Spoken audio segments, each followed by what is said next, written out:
Depuis la nuit des temps, instinctivement, l'homme tente d'établir des liens étroits avec l'animal. Aujourd'hui, des études scientifiques de plus en plus nombreuses ont démontré les bienfaits du contact et de la relation avec nos amis à quatre pattes.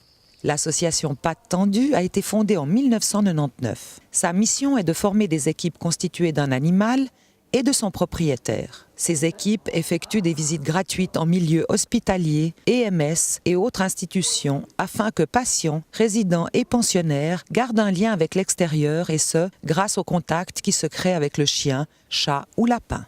Cette démarche s'appelle la thérapie assistée par l'animal. L'objectif n'est pas de guérir, mais d'aider. La présence du chien rassure, les mots ne sont plus indispensables et le malade peut communiquer autrement.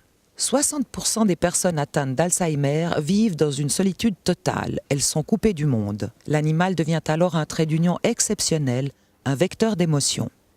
Max est un caniche royal de 7 ans. Il travaille avec l'association Pattes Tendues depuis 1 an. C'est déjà un pro. Avant chaque visite à l'EMS, il doit se soumettre à quelques exercices. Alors, Max travaille environ tous les 15 jours. Et sa visite dure une demi-heure. Avant chaque visite, ça demande un toilettage, une hygiène irréprochable.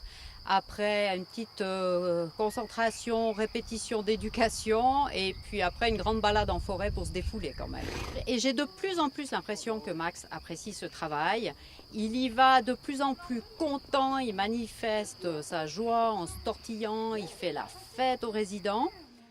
Les équipes de Pattes Tendues ne travaillent qu'en présence d'un membre du personnel soignant, responsable du programme, médecin, infirmière ou animateur. Les thérapeutes à quatre pattes doivent aimer leur travail et ne doivent à aucun moment être soumis au stress.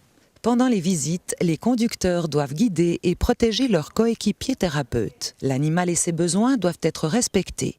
C'est uniquement sous ces conditions qu'il peut apporter compassion, empathie et bonheur aux personnes malades.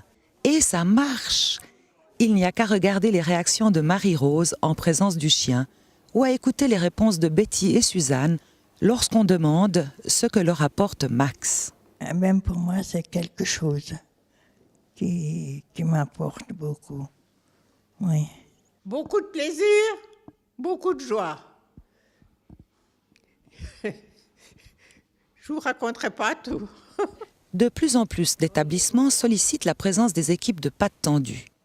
10 nouveaux tandems vont être opérationnels dès la fin de cet été, dont celui formé par Enza et Barbara.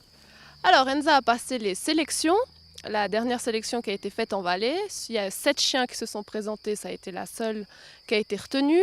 Il y avait un test tout d'abord sur le dressage, voir si elle avait un bon dressage de base, et ensuite sur l'aptitude, est-ce qu'elle est faite pour ça ou pas. Il s'est avéré que oui, apparemment elle aime aller vers les gens. Et on va commencer la formation qui sera sur Genève au cours de cet été, et elle sera apte à aller dans les institutions en automne. Depuis 1999, les équipes de Pattes Tendues ont rendu visite à quelques 15 000 personnes. Victime de son succès, l'association a besoin de nouvelles équipes. Pour faire partie de l'association Pattes Tendues, l'équipe chien bénévole doit suivre une formation intensive de 5 jours, suivie d'un examen. Les chiens doivent être âgés d'au moins 24 mois et passer un test d'aptitude qui permettra de sélectionner les plus souriants, matures, ceux possédant une excellente éducation et une hygiène irréprochable. La race importe peu. Mais une attention particulière est portée aux chiens cabossés par la vie, ceux qui viennent des refuges, afin de ne pas les stresser. La protection des animaux passe avant tout.